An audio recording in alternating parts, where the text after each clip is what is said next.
Hello, Bus Repair Sales in Postville, Iowa. Dr. Bus is at the clinic. Customer complains that the air conditioner is not blowing cold air enough strong into the cabin. And this is a tip. You can do it yourself on any vehicle. Just be careful, follow the manual, okay? Number one, check for coolant. If your coolant is full, should be a line that says full.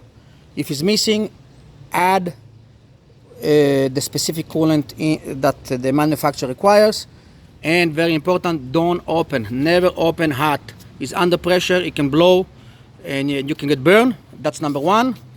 Number two is cabin air filter. What happens is that the air comes from the outside into the system, and there is a few filters. Some of them have two, some of them have one. More or less they are all in the same location. It filters the air and it doesn't allow any dirt to go into the system in order to save the everything else. And it gets there, it gets plugged, and then the air doesn't flow as it's supposed to be. And this is the new one, and we're going to install. It may take you 15-20 minutes if you didn't do it before, but it's easy. You can do it yourself and save money. You can come to Bass Repair and Sales to the doctor. We do it for you.